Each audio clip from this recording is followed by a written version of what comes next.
A ver, pensemos en esto por un momento. ¿Y si la línea que separa la vida de la muerte no fuera tan nítida como siempre hemos creído? Hoy vamos a meternos de lleno en un experimento que de verdad le da una vuelta de tuerca a nuestra idea de lo que es la muerte, y abre un debate increíble sobre qué significa realmente estar vivo. Vale, para entender bien la que se lío, tenemos que viajar a 2019. Ese año hubo un anuncio que, literalmente, hizo temblar los cimientos de la neurociencia y la bioética. Un descubrimiento que nos hizo preguntarnos si el final, si de verdad es tan definitivo como parece.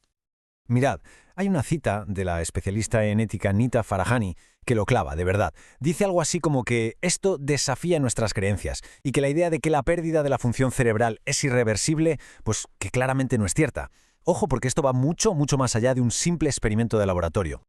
Y aquí está el titular que lo puso todo patas arriba. En 2019, un equipo de científicos de Yale consiguió restaurar la actividad de las células en cerebros de cerdo 4 horas después de que hubieran muerto. No hablamos de minutos, no, 4 horas enteras. Lograron, en cierto modo, darle marcha atrás al reloj de la muerte a nivel celular. Y ojo, que esto no fue un caso aislado, ¿eh? El estudio se hizo nada menos que con 32 cerebros de cerdo, lo que le da una solidez estadística muy importante. Y un detalle clave, los cerebros venían de una planta de procesamiento de alimentos, es decir, ningún animal fue sacrificado específicamente para este experimento. Bien, llegados a este punto, la pregunta es obvia, ¿no? Pero, ¿cómo demonios lo hicieron? ¿Qué tipo de tecnología te permite revivir células en un órgano tan complejo como el cerebro y encima horas después de la muerte? Pues vamos a destripar el sistema que lo hizo posible. A ver, el proceso es una auténtica locura de complejo, pero podemos resumirlo en 4 pasos clave. Primero, conseguían los cerebros de la planta de procesamiento. Después, un trabajo de cirujano de precisión para aislar el cerebro y sus vasos sanguíneos. Tercero, y aquí viene la clave, 4 horas después de la muerte conectaban las arterias a una máquina especial. Y cuarto, dejaban que un líquido llamado perfusato Brainex circulara por el cerebro durante 6 horas. Una coreografía perfecta, vamos. Sé que este esquema puede parecer un poco abrumador, pero fijaos bien, porque nos da una idea de lo increíblemente sofisticado que es este sistema Brainex. Esto no es una simple bomba de agua, es básicamente una unidad de soporte vital artificial, pero solo para el cerebro. Si os fijáis, tiene partes que hacen la función de un pulmón para oxigenar y otras que actúan como un riñón para limpiar, como una máquina de diálisis. Todo en uno. Pero claro, la máquina es solo la mitad de la historia. La otra mitad, la más importante casi, es el líquido que bombea, el perfusato Brainex. Imaginaos una especie de sangre sintética, un cóctel diseñado a medida para el cerebro. Lleva hemoglobina para transportar oxígeno, sí, pero lo más importante es que también lleva un montón de protectores para que las células no se dañen y sobre todo para evitar que el cerebro se hinche, que es lo que suele pasar justo después de la muerte. Y este diagrama nos ayuda a entender la precisión de cirujano que se necesitaba. Esto no era enchufar 2 tubos y ya está. Había que aislar con un cuidado extremo las arterias principales del cerebro para que ese líquido especial, el perfusato, llegara justo a donde tenía que llegar. Una auténtica proeza de microcirugía, pero hecha en un cerebro ya sin vida. Impresionante. Muy bien, y ahora llegamos al punto clave, al más importante y probablemente al que más confusión ha generado de todo este estudio. Porque una cosa es restaurar la actividad de las células, ¿vale? Pero ¿significa eso que el cerebro estaba vivo, consciente? Vamos a verlo.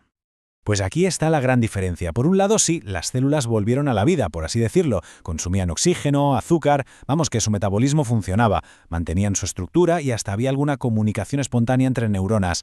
Pero, y este es el pero gigante, por otro lado, no había ni rastro de actividad cerebral global y organizada. Nada. Cero. No había esas ondas cerebrales que se asocian a la percepción, a la conciencia. La frase de Zvonimir Bersella, uno de los propios investigadores, lo resume a la perfección. Dijo: clínicamente no es un cerebro vivo, pero es un cerebro celularmente activo. O sea que no estaba vivo en el sentido que entendemos, no era consciente, pero tampoco estaba muerto del todo. Estaba en una especie de limbo, una zona gris que la ciencia hasta ahora ni siquiera sabía que existía. Sé que todo esto de Brainex suena a ciencia ficción, a una película de Frankenstein moderna, pero creedme, la idea de mantener un cerebro vivo fuera de su cuerpo no es para nada nueva. De hecho, es una obsesión que ha perseguido a los científicos durante más de 200 años. Y este viaje en el tiempo es alucinante. Empezó todo por allá por 1812, con la simple idea de resucitar cabezas cortadas con transfusiones. Luego, en los años 20, los soviéticos hicieron experimentos que hoy nos parecerían macabros, manteniendo viva la cabeza de un perro con una máquina. Y en los 60 se llegó a aislar el cerebro de un mono y conectarlo a otro. Cada uno de estos pasos, por extraños o polémicos que fueran, puso un ladrillo en el camino que nos ha llevado hasta el BrainX. Y claro, todo este avance científico nos lleva de cabeza a la parte más peliaguda y complicada de todas, las implicaciones éticas. Porque una tecnología así abre una caja de Pandora de preguntas muy serias. Y la pregunta es gigantesca. ¿Nos obliga esta investigación a cambiar la propia definición de la muerte? Si la muerte cerebral ya no es el punto de no retorno a nivel celular que creíamos que era, entonces, ¿qué es morir? Todas nuestras leyes y protocolos médicos se basan en que es irreversible, y de repente llega BrainX y lo pone todo en duda.